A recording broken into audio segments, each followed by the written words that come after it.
Breaking news చూస్తున్నారు. BC రిజర్వేషన్లపై సుప్రీంకోర్టులో petition దాఖలైంది. Petition దాఖలు చేశారు వంగ గోపాల్ రెడ్డి. 50% మించి 50% మించి రిజర్వేషన్లు అమలు చేస్తున్నారని సుప్రీంకోర్టు తీర్పుకి విరుద్ధమంటూ ఆయన పిటిషన్ దాఖలు చేశారు. తదుపరి విచారణ ఎల్లుండికి వాయిదా వేస్తుంది సుప్రీంకోర్టు. ఇప్పటికే హైకోర్టులో బీసీ రిజర్వేషన్లపై వివాదం కొనసాగుతున్న నేపథ్యంలో ఇన్ఫాక్ట్ అంశానికి సంబంధించి ఇంకా హైకోర్టులో విచారణ జరుగుతున్న క్రమంలో ప్రస్తుతం సుప్రీంకోర్టు తలుపు తట్టడం ఈ అంశానికి సంబంధించి ప్రస్తుతం తీవ్ర చర్చాంశంగా మారింది. దానికి సంబంధించిన big breaking news and big development మీరు చూస్తున్నారు. మరి ముఖ్యంగా స్థానిక సంస్థల ఎన్నికలు మరికొద్ది రోజుల్లోనే ఉన్నాయనగా ప్రస్తుతం ఈ పిటిషన్ దాఖలు కావడం ఈ అంశానికి సంబంధించి ప్రస్తుతం తీవ్ర చర్చాంశంగా మారింది. మనతో పాటు పిటిషనర్ మాధవరెడ్డి మనతో పాటు ఫోన్ లైన్లో జాయిన్ అవుతున్నారు. ఒకసారి మాధవరెడ్డి దగ్గరికి వెళ్లే ప్రయత్నం చేస్తున్నాను నేరుగా. మాధవరెడ్డి గారు, పిటిషన్లో ఏమని పేర్కొనడం, ఎటువంటి అంశాలను అక్కడ ప్రస్తావించడం జరిగిందండి? నమస్కారం సార్. నమస్కారం మాధవరెడ్డి గారు, నా మాట వినిపిస్తుందా మీకు? వినపడుతుంది. ఈ రోజు సుప్రీంకోర్టులో వేసిన పిటిషన్ అయినా మొన్న హైకోర్టులో వేసిన పిటిషన్ అయినా రాజ్యాంగబద్ధంగా 50% రిజర్వేషన్ దాటొద్దన్న దాని మీద మేము పిటిషన్ ఇవ్వడం జరిగింది. ఓకే.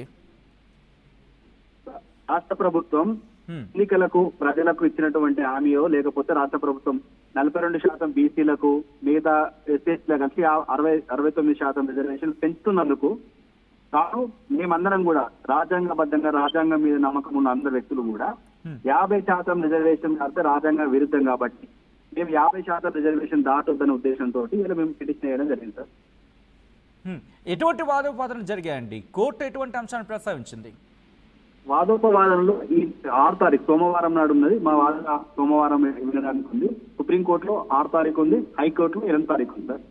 ఓకే, 6వ తారీఖున సుప్రీంకోర్టులో హీరింగ్ ఉంది. అవునండి. ఓకే, సో మీ పిటిషన్లో పేర్కొన్న అంశాలకు సంబంధించి ఒకసారి మాట్లాడుకునే ప్రయత్నం చేద్దాం. అంటే ఇప్పుడు ఎన్నికల టైం, అందుకే చాలా తక్కువ రోజులు మాత్రమే ఉంది. సో సుప్రీంకోర్టు నుంచి ఎటువంటి ఎక్స్పెక్టేషన్స్ ఉన్నాయి? మరి ముఖ్యంగా ఇప్పటికే లీగల్గా కన్సల్ట్ చేస్తుంటారు, ఏమంటున్నారు ప్రస్తుతం దానికి సంబంధించి?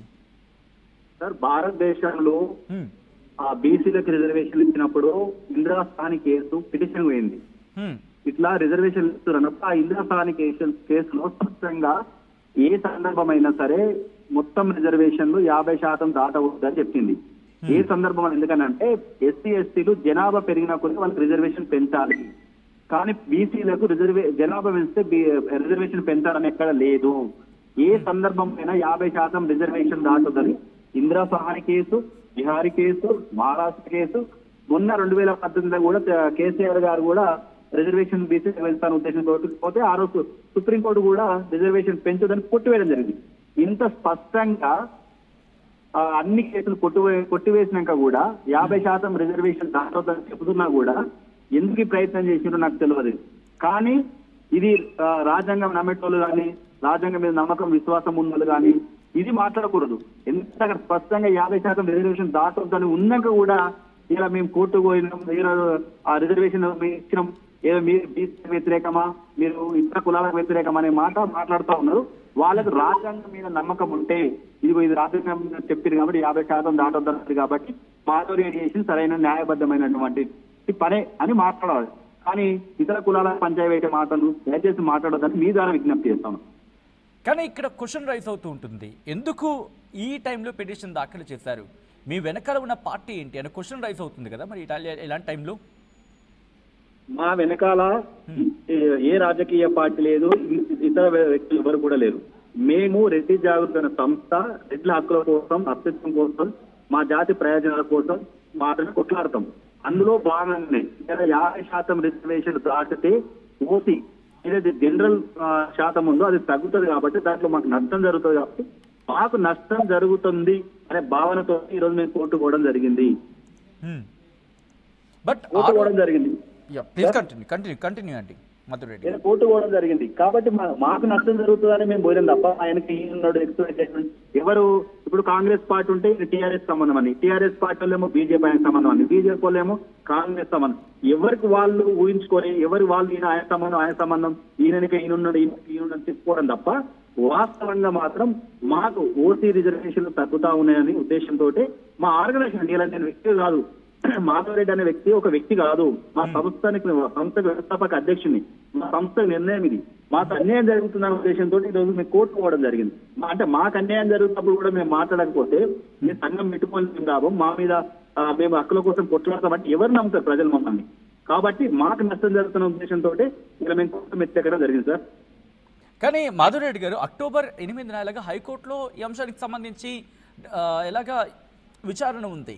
బట్ ఎందుకు ఇంత అర్జెంటుగా సుప్రీంకోర్టు తలుపు తట్టాల్సి వచ్చిందంటే ఏమంటారు? అది మా వ్యూహం అండి. మేము గెలవాలనుకున్నప్పుడు ఏ వ్యూహంలో పనిచేసుకుంటాం. మా వ్యూహంలో భాగమే ఇలా కోర్టుకు వెళ్ళడం జరిగింది. ఎందుకంటే హైకోర్టులో ఏం జరుగుతుంది, ఎట్లా జరుగుతుంది మాకు కొన్ని విషయాలు స్పష్టంగా ఉన్నా కూడా మేము సుప్రీంకోర్టు తట్టడం వల్ల ఈజీగా మేమైతే దేనికోసం అయితే కొట్లాడుతూ ఉన్నామో, ఏదే రిజర్వేషన్ల కోసం అయితే అడుగుతా ఉన్నాం సుప్రీంకోర్టు హైకోర్టులో అడిగినామో, అది సుప్రీంకోర్టులో ఈజీగా అవకాశం ఉంది. ఎందుకంటే గతంలో అనేక కేసులు వాళ్ళు తీర్పు తొందరగా ఇచ్చారు కాబట్టి మేము గెలవడానికి ఆ వ్యూహంలో భాగమే ఇలా సుప్రీంకోర్టు పోవడం జరిగింది.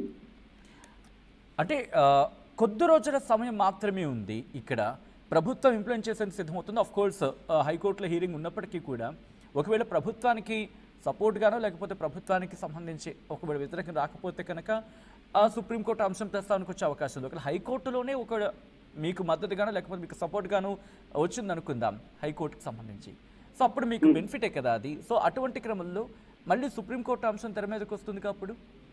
సార్ మేము గెలవాలనుకున్నాం, న్యాయం గెలవాలనుకున్నాం, రాజ్యాంగాన్ని కాపాడాలనుకున్నాం.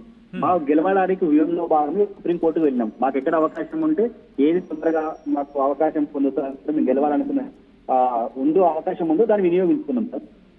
ఓకే, కంటిన్యూ చేద్దాం. ఒకసారి మీ లైన్లో ఉండే ప్రయత్నించండి. మనతో పాటు బీసీ సంక్షేమ సంఘం జాతీయ ఉపాధ్యక్షుడు గుజ్జా సత్యం కూడా లైవ్లో జాయిన్ అవుతున్నారు, ఫోన్లో జాయిన్ అవుతున్నారు. ఒకసారి సత్యం దగ్గరికి వెళ్ళే ప్రయత్నం చేస్తున్నాం. సత్యం గారు, ఇప్పటికే హైకోర్టులో ఈ అంశానికి సంబంధించి విచారణ రాబోతుంది అక్టోబర్ మరికొద్ది రోజుల్లోనే, 4 రోజుల్లోనే. బట్ ఈ సిచ్యువేషన్లోనే సుప్రీంకోర్టు ఓకే లైన్ డిస్కనెక్ట్ అయినట్టుంది. గుజ్జా సత్యం మనతో పాటు ఫోన్లలో కంటిన్యూ అవుతున్నారు. ఒకసారి సత్యం గారు మీరేమంటారు ఈ అంశానికి సంబంధించి? సుప్రీంకోర్టు తలుపులు తట్టిన పరిస్థితి ఉంది. ఓకే, మరి కాసేపట్లో అందరికి వెళ్ళే ప్రయత్నం చేద్దాం. ఐ థింక్ మాధవరెడ్డి గారు ఉన్నారండి ఫోన్ లైన్లో. మాధవరెడ్డి గారు నా మాట వినిపిస్తోందా అండి? హలో, మాధవరెడ్డి గారు నా మాట వినిపిస్తోందా? వినపడుతుంది, చెప్పండి. బట్ మాధవరెడ్డి గారు, ఇప్పుడు ఒక వర్గం నుంచి వ్యతిరేకత వ్యక్తం కాదా? ఎందుకంటే మా అభివృద్ధిని లేకపోతే మేము ముందుకు వెళ్ళే అంశానికి సంబంధించి కాస్త అడ్డుకట్ట వేస్తున్నారు, అడ్డుపడే ప్రయత్నం చేస్తున్నారని చెప్పి వినిపించే అవకాశం ఉంటుంది. సార్, మీ ద్వారా ఈ సమాజానికి స్పష్టంగా తెలియజేస్తా ఉన్నాను. మేము బీసీలకు 40% రిజర్వేషన్ కాదు, 60% రిజర్వేషన్ ఇచ్చినా కూడా మేము స్వాగతిస్తాం. కానీ ఒక ప్రణాళికాబద్ధంగా ఎప్పుడైతే జనాభా ప్రతిపాదికన కాకుండా ఈ కులంలో ఇంతమంది పేదవాళ్ళు ఉన్నారో ఆ పేదవాళ్ళకు మేము రిజర్వేషన్ ఇస్తున్నప్పుడు దాన్ని స్వాగతిస్తాం. ఎందుకంటే రిజర్వేషన్ ఉద్దేశమే పేదరికం పోవడానికి, అసమానతను తొలగిపోవడానికి. కానీ అలా ఒక కులంలో ఆర్థికంగా ఉన్న వాళ్ళకు కూడా రిజర్వేషన్ ఇస్తా ఉన్నాడు. బీసీలలో ఏబీసీ వర్గీకరణ జరగదు. ఇలా చాలా మంది సార్, మేం కాదు సార్, ఏబీసీల వర్గీకరణ జరగలేదని ఎంబీసీ కులాలు కూడా మీ ఆర్టీవీ కూడా వచ్చినట్టున్నాయి. కోర్టుకు మేలు కూడా వాళ్ళు ఎక్కడానికి 6 తారీఖు సిద్ధమవుతా ఉన్నారు. ఎంబీసీలతో పాటు సంచార జాతులు కూడా అయ్యా మరి చెప్పడానికి మీరు బీసీలు అని చెప్తా ఉన్నారు. కానీ ఆ బీసీలలో కొన్ని కులాలు మాత్రమే ఇక్కడ స్పెసిఫిక్ గా మునూరు కాపు అనే కులాన్ని మాత్రమే వాళ్ళు టార్గెట్ చేసిరు. అంటే వాస్తవాలు చెప్తా ఉన్నారు. వీళ్ళు బీసీల పేరు 134 కులాల పేర్లు చెప్పుకొని కేవలం మునూరు కాపులు మాత్రమే బీసీ రిజర్వేషన్లు వాడుకుంటా ఉన్నారు. వాళ్ళకే లబ్ధి చేరుతా ఉన్నది. మా ఏబీసీ వర్గీకరణ ఏంటని క్వశ్చన్ వేస్తారు. దానికి మీరు ఆన్సర్ చెప్పండి సార్. ఇలా నేను ఏమైనా బీసీల రిజర్వేషన్ అడ్డుకోవడం మరి ఎంబీసీల పరిస్థితి సార్. గత సర్పంచ్ ఎన్నికలలో ఎంబీసీ కులాలు ఎన్ని సర్పంచ్లు ఎన్ని చెప్పండి. ఎందుకు ఈ బీసీ నాయకులు అని చెప్పుకోవటం ఏబీసీ వర్గీకరణ జరగాలని ఎందుకు అడగడం లేదు?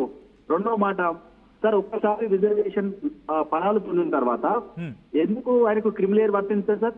అంటే పేదవాడు ఆయన రిజర్వేషన్ పొందొద్దా? ఎవరు రిజర్వేషన్ లబ్ధి పొందిరో వాళ్ళే ప్రతిసారి రిజర్వేషన్ వాడుకోవడం, లబ్ధి పొందడం, వాళ్ళ ప్రయోజనాలు పొందుతా ఉంటే ఈ రిజర్వేషన్ అర్థమేంది? రిజర్వేషన్ ఎందుకోసం పెట్టిరు? ఈ ఆర్థికంగా ఎప్పుడు వాళ్ళు ఎదుగుతారు సార్? ఇలా సమాజం ఎక్కడ కూడా నా మనసులో నేను ఏదో మీకు ఏం చెప్తా ఉన్నాడో మిగతా కులాలు అన్నిటి కూడా మనసులలో అదే ఉంది. కేవలం 134 కులాలని బీసీలు అని చెప్తా ఉన్నారు. కానీ ఇక్కడ కేవలం కొన్ని కులాలు స్పెసిఫిక్ 2-3 కులాలు మాత్రమే రిజర్వేషన్ వాడుకుంటా ఉన్నాయి. మాకేది వస్తాయి అని అడుగుతాను. మీరు ఒక టీవీ చర్చలు చూడవచ్చు. ఎంబీసీ కులాల శ్రీనివాస్ అనే వ్యక్తి తను స్పష్టంగా చెప్పింది. ఇలా మాధవరెడ్డి అనే వ్యక్తి పిటిషన్ వేసింది కాబట్టి చర్చకు వచ్చింది. ఒకవేళ మాధురెడ్డి పిటిషన్ చర్చకు రాకపోతే ఇలా మా ఎంబీసీ కులాలు ఎవరు మాట్లాడేటోళ్ళు, మాకేది ఏబీసీ వర్గీకరణ అంటా ఉన్నారు. ఇలా సంచార జాతులు కూడా అడుగుతా ఉన్నాయి, మాకేది ఈ రిజర్వేషన్లలో మా ఫలాలు ఏవని అడుగుతా ఉంది, మాకెందుకు వాటా రాదని అడుగుతున్నారు. ఒక చర్చ టీవీలలో చర్చ పెట్టాయని అంటాడు ప్రతిసారి, మీరెంత, మీకెంత జనాభా, మీకెందుకు ఇన్ని పదవులు అంటారు. మరి నేను కూడా అదే అడుగుతాను సార్, మీ బీసీ కులాల పేరు చెప్పుకొని. మాధవ్ రెడ్డి గారు, ఎస్, మీరు ఒక ఇంట్రెస్టింగ్ పాయింట్ రైజ్ చేశారు, వచ్చే ప్రయత్నం చేస్తాను మళ్ళీ ఇక్కడికి. మనతో పాటు బీసీ సంక్షేమ సంఘం జాతీయ ఉపాధ్యక్షుడు గుజ్జా సత్యం కూడా ఫోన్లో జాయిన్ అవుతున్నారు. ఒకసారి సత్యం దగ్గరికి వెళ్ళే ప్రయత్నం చేస్తున్నాను. సత్యం గారు, ప్రస్తుతం హైకోర్టులో ఈ అంశం ఉంది, ఈ హైకోర్టులో హీరింగ్ రాబోతోంది అక్టోబర్ 8న. బట్ ఇప్పటికీ ఈ అంశానికి చర్చ జరుగుతున్న క్రమంలోనే ఇప్పుడు సుప్రీంకోర్టు తలుపులు తడుతున్న పరిస్థితి ఉంది. సో ప్రస్తుతం దీన్ని మీరు ఎలా చూస్తారండి? ఒక బీసీ సంక్షేమ సంఘం జాతీయ ఉపాధ్యక్షుడిగా ఎలా చూస్తారు? అంటే ఈ అంశాన్ని ఆహ్వానిస్తారా, స్వాగతిస్తారా, లేకపోతే ఏమైనా కుట్ర ఉందనే ఒక అంశానికి సంబంధించి ఏమైనా ఆలోచన ఉందా? లేదు జరుగుతోంది, జరగనియండి, మేము చూస్తామనే ధోరణిలో ఉన్న పరిస్థితి ఉందా? ఎలా చూస్తారు సత్యం గారు మీరు ఇప్పుడు దీన్ని? నమస్తే అండి. నమస్కారం అండి. తెలంగాణలో 42% స్థానిక సంస్థల రిజర్వేషన్ల పైన ఆధిపత్య కులాల వాళ్ళు కోర్టుకు వెళ్ళడం జరిగింది. కోర్టులో మేము ఆశిస్తున్నాం ఏంటంటే ఖచ్చితంగా ఇది మాకు ఫేవర్గానే మాకు జడ్జిమెంట్ వస్తుంది అనుకుంటున్నాం. మేము మొదటి నుంచి కూడా ఆర్ కృష్ణ గారు, జాతీయ బీసీ సంక్షేమ సంఘం అధ్యక్షులు, రాజ్యసభ సభ్యులు గౌరవ ఆర్ కృష్ణయ్య గారు చెప్తున్నట్టుగా మొదటి నుంచి కూడా స్థానిక సంస్థల్లో 42% రిజర్వేషన్ అనే అంశం రాజ్యాంగం పొందుపరిచిన 243(d)(6) ప్రకారం రాష్ట్ర ప్రభుత్వ పరిధిలోనే ఉంటది. రాష్ట్ర ప్రభుత్వం మాత్రం చేతిలోనే స్థానిక సంస్థల రిజర్వేషన్లు ఇచ్చే అధికారం స్థానిక ప్రభుత్వానికే ఉంటది. దీంట్లో ఎలాంటి అంశం లేదు, ఎలాంటి గందరగోళ పరిస్థితులు లేవు.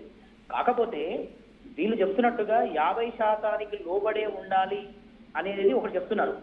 మరి ఈ దేశంలో ఏ ఉద్యమాలు లేకుండా, ఎవరు అడగకుండా, ఎవరు రోడ్డు ఎక్కకుండా ఈడబ్ల్యూఎస్ రిజర్వేషన్లకు 10% ఈడబ్ల్యూఎస్ రిజర్వేషన్లు ఆధిపత్య కులాలు ఈ దేశంలో మీరు లెక్క పెడితే 10% లోపు ఉంటారు. ఇప్పుడు ఇంతకుముందు సోదరుడు ఒకటి చెప్పినట్టు కులం మొత్తంలో ఎంత పర్సెంటేజ్ వాళ్ళు ఆర్థికంగా వెనుకబడి ఉన్నారో చూసి వాళ్ళు అంటున్నారు. సంతోషం, అది మంచి విషయమే తను చెప్పింది. మరి ఆ రకంగా ఆధిపత్య కులాలు 10% లోపు ఉన్న వాళ్ళకి 10% రిజర్వేషన్ ఎట్లా వీలవుతాయి? 10% ఉన్న ఆధిపత్యాలలో పేదలు నిజంగా మేము వాళ్ళకు కూడా రిజర్వేషన్ ఫలితాలు దక్కాలి. ఆర్థికంగా వెనుకబడిన వాళ్ళు ఎవరైనా సరే వాళ్ళకు కూడా రిజర్వేషన్ ఫలాలు దక్కాలి. ఆ రకంగా చూస్తే 10% లోపు ఉన్న ఆధిపత్య కులాలలో 2%, 3% పేదలు ఉంటారు. మరి 2%, 3% ఉన్న పేదలకి 10% స్లాబ్ ను పరిమితిని దాటి సుప్రీంకోర్టులు కానీ మిగతా కోర్టు కానీ ఈడబ్ల్యూఎస్ రిజర్వేషన్లు ఆమోదించినప్పుడు 42% రిజర్వేషన్ల విషయంలో కూడా 50% పరిధిని ఆమోదిస్తాయని మేము ఆశాభావం వ్యక్తం చేస్తున్నాం. ఎందుకంటే తెలంగాణలో సాంకేతికంగా స్పష్టంగా ప్రభుత్వము ఒక కులగణన నిర్వహించిన కులగణన నివేదికను ప్రభుత్వం ఏర్పాటు చేసిన డెడికేటెడ్ కమిషన్ కు సబ్మిట్ చేయడం జరిగింది. డెడికేటెడ్ కమిషన్ కూలంకషంగా పరిశీలించి ఈ దేశంలో, ఈ రాష్ట్రంలో ఉన్న బీసీలకు ఎంత పర్సెంటేజ్ ఇవ్వాలి, ఏమి ఇవ్వాలి, రాజకీయంగా, సామాజికంగా వాళ్ళు ఎంత వెనకబడి ఉన్నారన్న విషయాన్ని స్పష్టంగా వాళ్ళు పరిగణలోకి తీసుకొని సాంకేతికంగా లెక్కించిన కులగణనలో నిజంగానే బీసీలు రాజకీయంగా వెనుకబడి ఉన్నారన్న విషయాన్ని గ్రహించి 42% రిజర్వేషన్లు ఇవ్వాలన్న ప్రతిపాదనను ప్రభుత్వం ముందు పెట్టింది. సో ఇక్కడ మనం 2 అంశాలను గమనించాలి. ఒకటి, ఈ రాష్ట్రంలో స్పష్టంగా కులగణన జరిగింది. రెండవది, జరిగిన కులగణనని సాంకేతికంగా అన్ని రకాలుగా పరిశీలించింది డెడికేటెడ్ కమిషన్. డెడికేటెడ్ కమిషన్ పరిశీలించి వాళ్ళకి ఎంత పర్సెంటేజ్ ఇవ్వాలనే నిర్ణయం తీసుకొని ఆ నిర్ణయానికి ప్రభుత్వం చెప్పడం ద్వారా ప్రభుత్వం ఈ రోజు జీవో ఇచ్చింది. మీరు చూస్తే బ్రదర్, కానీ సత్య గారు, సారీ ఫర్ ది ఇంటరప్షన్, అక్కడ వాళ్ళు అంటుంది ఏంటంటే గతంలో సుప్రీంకోర్టు తీర్పులు ఉన్నాయి కాబట్టి ఆ తీర్పునికి అనుగుణంగా వెళ్లాల్సిన అవసరం ఉంది, ఆ తీర్పుకి సంబంధించి కట్టుబడి వెళ్లాల్సిన అవసరం ఉంటుంది కదా అనే అంశాన్ని తెర మీద తీసుకొస్తున్నారు. గవర్నర్ అంశం తెర మీద తీసుకొస్తున్నారు. ఎస్, 50% లోబడి ఉండాలన్న ఒక తీర్పులో సుప్రీంకోర్టు పేర్కొన్నది. కానీ అదే సుప్రీంకోర్టు ఈడబ్ల్యూఎస్ విషయంలో 50% ఉల్లంఘించింది కదా, పరిమితి దాటింది కదా. ఎందుకు అంటే ప్రత్యేక పరిస్థితుల్లో మేము ఆ 50% పరిమితిని దాటినాము అని చెప్తుంది. మేము కూడా అదే అంటున్నాం. ప్రత్యేక పరిస్థితులలోనే రాజకీయంగా వెనుకబడిన బీసీలకు 42% ఇవ్వాలన్న ఉద్దేశంతోనే డెడికేటెడ్ కమిషన్ చెప్పింది కాబట్టి అదే ప్రభుత్వం రాజకీయ కారణంతో తీసుకున్నది కాదు. తెలంగాణలో ఉన్న బీసీలు స్పష్టంగా రాజకీయంగా వెనుకబడి ఉన్న విషయాన్ని గమనించే 42% అనేది నిర్ణయించడం జరిగింది. దానికోసం మీరు చూస్తే గడిచిన 15-20 సంవత్సరాల్లో హైకోర్టులు వాళ్ళు ఇచ్చిన తీర్పులను ఎన్నో సార్లు వాళ్ళు మార్చుకున్న సందర్భాలు ఉన్నాయి, వాళ్ళకు వాళ్ళు చేంజ్ చేసుకున్న సందర్భాలు ఎన్నో సార్లు ఉన్నాయి. ఒకే అంశం పైన కూడా మేము కూడా తెలంగాణ హైకోర్టు 8 తారీఖు నాడు 42% రిజర్వేషన్ల బిల్లు పైన బీసీలకు నిజంగానే ఈ తెలంగాణలో ఉన్న బీసీలు స్పష్టంగానే వెనుకబడి ఉన్నారన్న విషయాన్ని గ్రహించి మాకు అనుకూలంగానే తీర్పు వస్తున్న విషయాన్ని గమనిస్తున్నాం. దానిపైన వాళ్ళు మిత్రులు రేపొద్దున సుప్రీంకోర్టుకు పోయినా ఇదే తీర్పు మేము అక్కడ వాదిస్తాం. అంటే ఆల్రెడీ సత్యం గారు ఆల్రెడీ మీరు హైకోర్టు గురించి మాట్లాడుతున్నారు, బట్ సుప్రీంకోర్టులో కూడా ఇప్పుడు పిటిషన్ దాఖలైంది. సో మాధవరెడ్డి పిటిషన్ మనతో పాటు ఫోన్లో ఉన్నారు ఆయన. సో ఆల్రెడీ ఇప్పుడు హైకోర్టులో మీకు అనుకూలంగా వచ్చినప్పటికీ కూడా సుప్రీంకోర్టు ఆల్రెడీ అక్కడ ఆ హీరింగ్ October 6th ఉంది కాబట్టి సబ్జెక్ట్ కరెక్షన్ మాధవరెడ్డి గారు రైట్. October 6 కదా, అంటే సోమవారమే కదా హీరింగ్ మాధవరెడ్డి గారు. సో సత్యం గారు ఒకవేళ October 6 అంటే సోమవారం కనుక హీరింగ్కి వెళితే ఒకవేళ మీకు అక్కడ ప్రతికూలంగా వచ్చింది అనుకుంటే, ఫర్ సపోజ్ ఐఎమ్ సేయింగ్, అప్పుడు మీ యాక్షన్ ఏంటి? ఎందుకంటే సుప్రీంకోర్టు తీర్పే దానికి ఏమంటారు మేజర్ థింగ్, అంటే ఆ వెయిట్ దానికి ఉంటుంది కాబట్టి హైకోర్టు ఆ సుప్రీంకోర్టు అంశాన్ని ప్రస్తావించిన సందర్భంలో ఒకవేళ సుప్రీంకోర్టే కనుక ఒకవేళ మీకు అనుకూలంగా కాకుండా మీకు ప్రతికూలంగా తీర్పు ఇచ్చింది అనుకుందాం, ఎలా అడుగులు వేసే ప్రయత్నం చేస్తున్నారు? ఇటు ఆ ప్రభుత్వం మీద ఏమైనా ప్రెషర్ పెట్టే ప్రయత్నం చేస్తారా? ఎలా మీ ముందడుగు వేస్తారండి సత్యం గారు?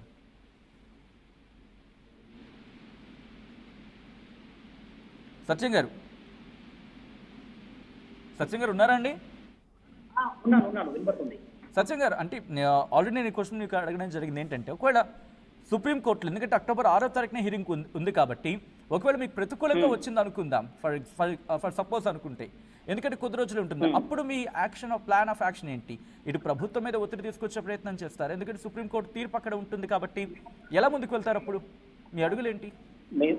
మేమేమంటున్నామంటే ఈ దేశ సర్వోన్నత న్యాయస్థానం పైన మాకు ఎంతో గౌరవం ఉంది, వాళ్ళు ఇచ్చే తీర్పు పైన కూడా గౌరవం ఉంది. కానీ అదే సమయంలో ప్రజల చేత ఎన్నుకోబడిన శాసనసభలో తీసుకున్న తీర్మానాలకి, ఇచ్చిన జీవోలకి, ఆర్డినెన్స్ కూడా విలువ ఉంటుంది.